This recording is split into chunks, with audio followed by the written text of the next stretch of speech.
आप सभी को जय मसीह की। प्रभु यीशु मसीह के नाम से मैं आप सभी का स्वागत करता हूं आज के वचन के लिए। परमेश्वर के प्रिय लोगों, वचन से ही प्रभु हमें दृढ़ और मजबूत बनाते हैं। इसीलिए हर दिन प्रभु के वचन को सुनना और प्रभु के वचन में बने रहना जरूरी है, बहुत जरूरी है। ये बहुत इंपॉर्टेंट काम है। आप कुछ और करें या ना करें, प्रभु के वचन को जरूर अध्ययन कीजिए, जरूर सुनिए। अगर आपके पास अध्ययन करने का समय नहीं है तो जरूर सुनना मत भूलिएगा, सुनना मत छोड़िएगा। आज बहुत ही सुंदर टॉपिक में मैं बात करने वाला हूँ। हम में से हर एक के जीवन से ये वचन आज बात करने जा रहा है। मैं विश्वास करता हूँ क्योंकि प्रभु का वचन है ही ऐसा। प्रभु के वचन को जितना ही हम समझते हैं उतना ही हमारे लिए आशीष बनता जाता है।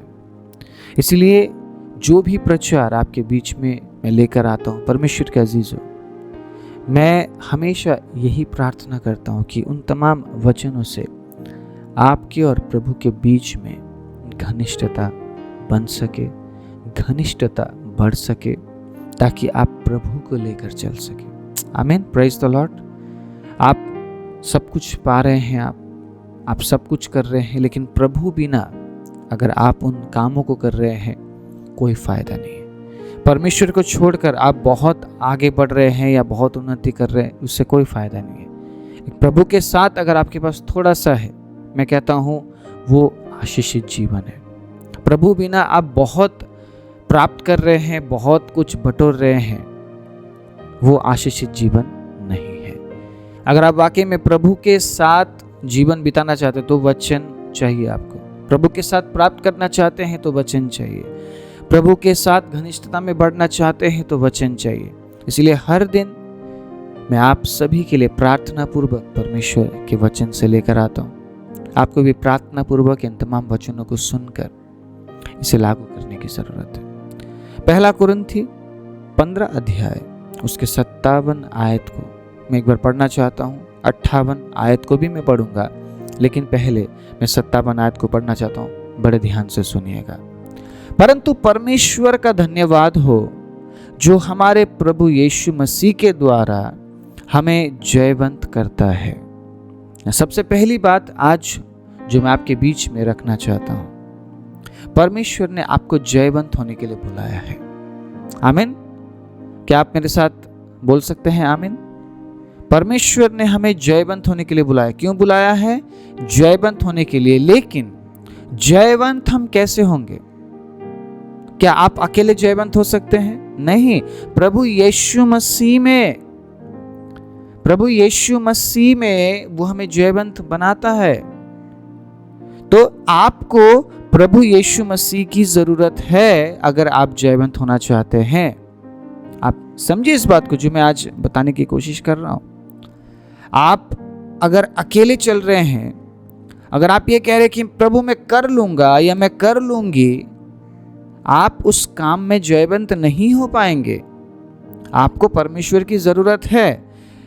मैंने करीबन 6-7 साल या 8 साल मैंने इस वचन का अध्ययन किया है, डीपली अध्ययन किया है। 3 साल तो मैंने अध्ययन में समय दिया है। उसके बाद भी सेवकाई में मैं हूँ और मैंने काफ़ी समय दिया है परमेश्वर के वचन को पढ़ने के लिए। अब भी जब मैं प्रचार करता हूँ, इतने साल बीत चुके हैं, आपको पता है मैं परमेश्वर की सहायता को मांगता हूँ, क्योंकि मुझ में इतना समझ और ज्ञान नहीं है कि मैं इस वचन को प्रचार कर सकूं।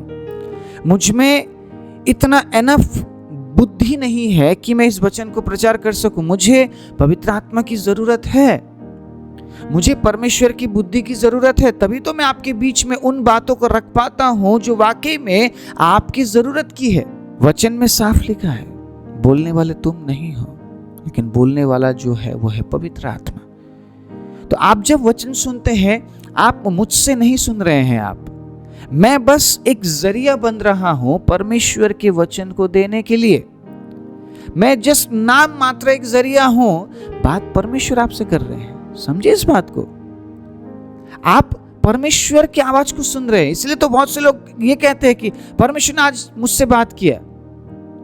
तो अगर एक इंसान वहां पे बोल रहा है तो वो व्यक्ति कैसे ये बोल सकता है कि परमेश्वर ने मुझसे बात किया? बात तो इंसान कर रहा है। इंसान बस एक जरिया बनता है, परमेश्वर बात करते हैं। हालेलुया। अगर परमेश्वर डायरेक्टली आकर आपसे बात करते तो शायद हमारी जरूरत ना पड़ती, या इंसान किसी प्रचारक की जरूरत ना पड़ती। परमेश्वर अपने दासों के जरिए, अपने वचन से हमसे बात करते। कई बार जब मैं किसी कॉन्फ्रेंस में होता हूँ या किसी मीटिंग में होता हूँ, परमेश्वर के दास के जरिए परमेश्वर मुझसे बात करता है। हालेलुया। मैं भी तो प्रचारक हूँ, मुझे हमेशा ये बोलना चाहिए परमेश्वर मुझसे डायरेक्ट बात करता है। ऐसा गलत शिक्षा हम कभी लोगों को नहीं देते। कई बार प्रभु हमसे बात करते हैं, लेकिन बहुत सी बार प्रभु अपने दासों के जरिए, वचन के जरिए हमारे साथ बात करते हैं। वचन जिंदा है, बोले वचन जिंदा है। और उसी जिंदा वचन के जरिए प्रभु हमारे साथ बात करते हैं, अपने दासों के साथ बात करते हैं, अपने लोगों के साथ बात करते हैं। परमेश्वर का तरीका है भाई, हम उस तरीके को नहीं बदल सकते हैं। परमेश्वर डायरेक्टली भी बात करते हैं, परमेश्वर वचन से भी बात करते हैं, परमेश्वर दर्शन से भी बात करते हैं। परमेश्वर की मर्जी है, परमेश्वर किसके साथ किस तरीके से बात करना चाहते हैं वो परमेश्वर की मर्जी है। और उस परिस्थिति को, उस हालात को हम नहीं बदल सकते हैं, परमेश्वर के काम को हम नहीं बदल सकते हैं। हमें प्रभु यीशु में बने रहना बहुत जरूरी है। मैं अगर इस वचन को प्रचार कर रहा हूं, मुझे प्रभु यीशु में बने रहना बहुत जरूरी है, तभी मैं इस वचन को प्रचार कर पाऊंगा। अगर मैं प्रभु यीशु में नहीं बना हुआ हूं, मैं उसकी सेवा नहीं कर पाऊंगा। ऐसे बहुत से लोग हैं जिन्होंने छोड़ दिया सेवा, नहीं कर पाए, वो क्विट कर गए, वो कर ही नहीं पाए, क्योंकि सेवा करना आसान नहीं है। ऐसे बहुत से प्रचारक हैं जिन्होंने प्रचार करना बंद कर दिया क्योंकि नहीं कर पाए, वो आसान नहीं है। अगर आप ये सोच रहे हैं कि वो व्यक्ति सक्सेसफुल बन गया, मैं उसे देखकर प्रचार करने लग जाऊंगा, या इन दिनों में जो भी वीडियोस आपके फोन में आपको दिख रहे हैं कि वो फलना प्रचार कर रहा है, वो बड़े बड़े जगह में खड़े होकर प्रचार कर रहा है, आप ये सोच रहे हो कि मैं भी उस व्यक्ति के समान बनूंगा, आप नहीं बन पाएंगे। सबसे पहली बात, परमेश्वर चुनना चाहिए। परमेश्वर चुनेगा तभी परमेश्वर ठहराएगा। और परमेश्वर चुनने के बाद परमेश्वर उस व्यक्ति को रेगिस्तान में ढकेल देता है। मूसा को परमेश्वर ने चुना, मूसा को कहां डाल दिया? रेगिस्तान में। जा भाई, वहां पे सरवाइव कर, भेड़ और बकरी चरा, बन जैसा मैं तुझे बनाना चाहता हूं। अगर वाकई में तू ऐसा बनता है तो मैं तुझे इजराइलियों को मिस्र से छुड़ाने के लिए इस्तेमाल करूंगा। और मूसा वैसा बना। मूसा के लिए परमेश्वर ने गवाही दी, मूसा जैसा नम्र इंसान इस पृथ्वी में कोई भी नहीं है। तो आप समझ लीजिए कितना नम्र था मूसा। अगर परमेश्वर ने मूसा को मिस्र में ही इस्तेमाल किया होता तो क्या वो नम्र बन पाता? 40 साल लिया परमेश्वर ने मूसा को नम्र बनाने के लिए। आप समझ रहे इस बात को? तो आप अगर तैयार नहीं होना चाहते, आप अगर रेगिस्तान जैसे हालात में खुद को जिंदा नहीं रखना चाहते, अगर आप नहीं चाहते कि उन दुखों को आप सहे, जो दुख परमेश्वर आपको देता है सहने के लिए, कि उसमें तू सहे, उसमें सरवाइव कर, उसमें तू अपने आप को बदल और जैसा मैं तुझे बनाना चाहता हूं वैसा बन, आप उस सेवा को नहीं कर पाएंगे। आप हाँ, मूसा के हाथ उठाने से हमने देखा समंदर 2 भाग हो गया, हमने देखा परमेश्वर ने आग के ओले बरसाए, हमने देखा अंधेरा हो गया 3 दिन के लिए। अद्भुत अद्भुत चमत्कार मूसा के जरिए परमेश्वर ने किया। लेकिन मूसा के चमत्कार करने के पीछे का जो जीवन है, जो काम है मूसा ने किया है, 40 साल परमेश्वर ने मूसा को तैयार करने के लिए लिया। उसके बारे में कोई जानना नहीं चाहता। बस लोग क्या देखते? चमत्कार। लोग बड़े बड़े कामों को, आश्चर्य कामों को देखते। लेकिन उस व्यक्ति ने कितना दुख सहा है, अपने आप को किस किस हालात में उसने प्रभु के साथ चलाया है, खुद को हमेशा मसीह में बनाए रखा है, तभी तो वो जयवंत हुआ है। मैं ये बोलना चाहता हूँ आज आपको, आप ये नहीं सोच सकते हैं परमेश्वर के प्रिय लोगों बस मैं एक ही दिन में जयवंत हो जाऊंगा। आप जयवंत है, इस बात की घोषणा कीजिए। हालेलुया। आपके हालात आप पर हावी ना हो पाए, उन हालातों पर घोषणा कीजिए, मैं जयवंत हूं। अभी परमेश्वर ने मुझे इस हालत में रखा है, लेकिन परमेश्वर मुझे इस हालत में ही नहीं रखेगा। बोलिए उस परिस्थिति को, बोलिए मैं प्रभु यीशु मसीह में जयवंत हूं। बोलिए मेरे साथ, मैं प्रभु यीशु मसीह में जयवंत हूं। और अगर आप प्रभु यीशु मसीह में जयवंत है तो आप परिस्थिति के अनुसार आप नहीं बदलेंगे। आप मूसा नहीं बदला, अब्राहम नहीं बदला, ऐसे ही परमेश्वर के अलग अलग दास वो परिस्थिति के अनुसार नहीं बदले। एलिया नहीं बदला, एलीशा नहीं बदला, वो हमेशा एक समान थे। उन्हें फर्क नहीं पड़ता है अकाल आने से भी, क्योंकि वो जानते हैं उनका परमेश्वर उन्हें खिला सकता है। हालेलुया। एक समय था, कुछ साल पहले की बात है, 2020 या 2019 की बात है, पूरा भारत या पूरे विश्व में अकाल जैसा स्थिति था। मैं विश्वास करता हूं एक भी मसीह परिवार ने भूखा नहीं बिताया होगा। किसी भी दिन को, किसी भी रात को पूछ लीजिए, फोन उठाइए और पूछे सबको, क्या आप भूखे रहे हैं उस समय में जब लॉकडाउन था? कोई भी नहीं बोलेगा हम भूखे रहे। मैं कहता हूं बल्कि उससे ज्यादा उन्होंने खाया है जितना वो नॉर्मल समय में खाते थे। परमेश्वर विश्वास योग्य है। अकाल आते हैं क्या आप डर जाएंगे? परिस्थिति खराब होते है क्या आप डर जाएंगे? क्या आप बदल जाएंगे? क्या आप कुड़कुड़ाने लगेंगे? प्रभु ये देखता है, परमेश्वर ये देखता है। या आप ये बोलते हैं अकाल आने पे, परिस्थिति बिगड़ने पे, मैं जयवंत हूं प्रभु यीशु मसीह में, या आप ये बोलते हैं? आपको अगर पता है कि आप जयवंत है तो परिस्थिति के अनुसार आप नहीं बदल सकते हैं। आप प्रभु यीशु मसीह में वैसे ही बने रहेंगे जैसा आप पहले बने हुए थे। आपके परिस्थिति बदलने से आपका परमेश्वर तो नहीं बदल रहा है ना। आप समझ रहे इस बात को? आपका परमेश्वर तो वही है, वो सामर्थी है, वो पराक्रमी है, वो महिमित है, वो तो वही परमेश्वर है। बस परिस्थिति बदला है। तो परिस्थिति बदलने से हम क्या परमेश्वर को ही बदल दें? क्या हम अपने विश्वास को बदल दें? क्या जो जयवंत हालात उसने हमें दी है, प्रभु यीशु मसीह में उसने हमें जयवंत बनाया है, तो क्या उस परिस्थिति को ही बदल दे? हम क्या खुद को कमजोर समझने लग जाए? नहीं, आपको समझना पड़ेगा। ये बात आप जान लीजिए। आज अपने मन में आप गांठ बांध लीजिए इस बात को, चाहे परिस्थिति बदल जाए, मैं नहीं बदलूंगा। मैं तब भी जयवंत हूं जब मेरा परिस्थिति बदले, और मैं मेरे भविष्य में हर एक परिस्थिति में जयवंत होऊंगा। मेरा परिस्थिति चाहे अच्छा हो या बुरा, मेरा परिस्थिति ना ही मेरे परमेश्वर को बदल सकता है और ना ही मुझे बदल सकता है। आमीन। क्या आप विश्वास करते हैं आप जयवंत हैं? Praise the Lord. मैं उसके 58 आयत को भी पढ़ना चाहूंगा। बहुत ही सुंदर वचन है, बड़े ध्यान से सुनिएगा। इसलिए हे मेरे प्रिय भाइयों, दृढ़ और अटल रहो और प्रभु के काम में सर्वदा बढ़ते जाओ, क्योंकि यह जानते हो कि तुम्हारा परिश्रम प्रभु में व्यर्थ नहीं है।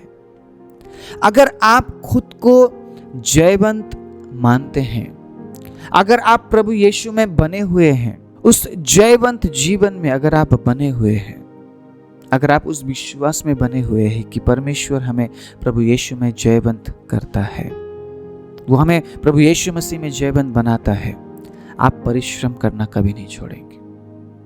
यहाँ पे परिश्रम शब्द को दिया गया, परिश्रम शब्द को लिखा गया है। प्रभु में परिश्रम व्यर्थ नहीं है। और एक और शब्द में मैं आपको फोकस कराना चाहूंगा, अटल रहो। हालेलुया। ये अटल बने रहने वाले लोग कौन हैं? जो ये विश्वास करते हैं हम जयवंत हो चुके हैं। अगर आप हार गए, आप अटल बने नहीं रह पाएंगे। मैं आज आप सभी को उत्साहित करना चाहता हूं परमेश्वर के अजीजों, सक्सेसफुल लोगों को देखकर वैसा बनने की इच्छा रखने से बढ़कर प्रभु यीशु मसीह के जैसा बनने की इच्छा रखना आपके लिए लाभदायक होगा। एक व्यक्ति जो सक्सेस है, उसे देखकर हम ये ना सोचे कि मैं भी वैसा ही बनूंगा। वो व्यक्ति किस परिस्थिति से होकर वहां तक पहुंचा है हम उसे जानना नहीं चाहते, लेकिन बस हम उस व्यक्ति विशेष के जैसा बनना चाहते हैं। अगर हम वैसा नहीं बन पाए तो हम क्या सोचते हैं? परमेश्वर मुझसे प्यार नहीं करता है। मैं उन तमाम लोगों से आज बात करना चाहता हूं जिन्होंने हाल फिलहाल में सेविकाई को शुरू किया है। बने रहिए। क्या आज आपने सेविकाई शुरू किया, आज ही परमेश्वर आपको लाखों लोगों के बीच में इस्तेमाल करेगा? आप क्या सोचते हैं? आपका विचार क्या है? हाल फिलहाल में ही शायद आपने बिजनेस शुरू किया होगा, हाल फिलहाल में ही अच्छे काम करना आपने शुरू किया होगा। आपको लगातार करना पड़ेगा, उसको जयवंत होकर उस काम को करना पड़ेगा। आप समझ रहे जयवंत होने का मतलब क्या है? आपका काम चाहे छोटा है या बड़ा, इससे फर्क नहीं पड़ता, आप जयवंत हो उसमें। आप घोषणा करते हैं कि प्रभु आपने मुझे जयवंत किया है तो मैं इस काम को लगातार करूंगा, क्योंकि मेरा परिश्रम प्रभु में व्यर्थ नहीं है। जो लूजर है, जो हारे हुए लोग हैं, वो उस काम को लगातार नहीं करते। वो एक दिन प्रार्थना करेंगे, दूसरे दिन वो क्या सोचते हैं? मुझे नहीं करना है प्रार्थना, क्योंकि परमेश्वर प्रार्थना सुनता ही नहीं है। ये उसी व्यक्ति के समान है, ये लोग उस व्यक्ति के समान है जिसको एक तोड़ा दिया गया और उसने मिट्टी में ले जाकर उस तोड़े को गाड़ दिया और स्वामी का इंतजार कर रहा है कि स्वामी आए और मैं उसे बताऊं कि मैंने ऐसा कारनामा किया है।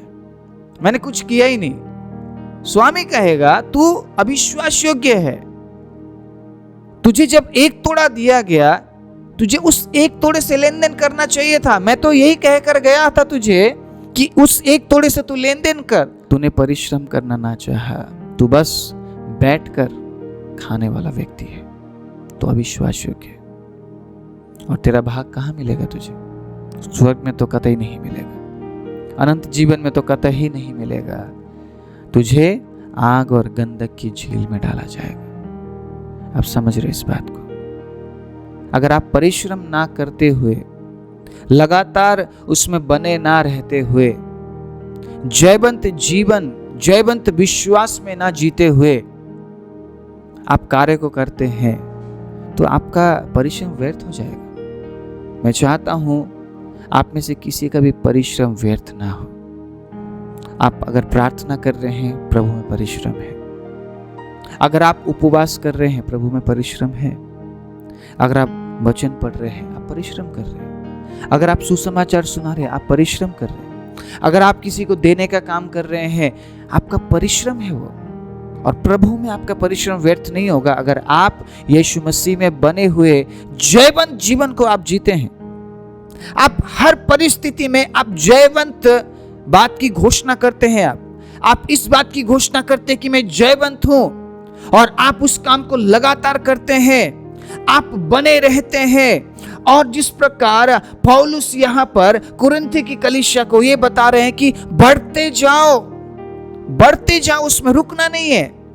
अगर आज तुम थोड़ा प्रार्थना कर रहे हो, कल के दिन और ज्यादा करो। जवाब ना मिलने पर भी ज्यादा प्रार्थना करो, बढ़ते जाओ उसमें, क्योंकि परिश्रम व्यर्थ नहीं है और प्रभु प्रतिफल देने वाला परमेश्वर है। आपको प्रतिफल मिलेगा परमेश्वर के प्रिय लोगों।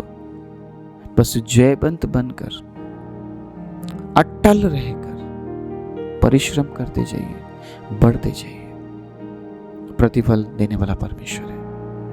किसी व्यक्ति विशेष से अगर आपको निरुत्साहित बात मिल रही है, डिस्करेजमेंट की बात मिल रही है, इग्नोर कर दीजिए, क्योंकि इंसान कभी आपको उत्साहित कर ही नहीं सकता है। इंसान से आप कभी उत्साहित नहीं हो पाएंगे। हम वचन से उत्साहित होते हैं। हालेलुया।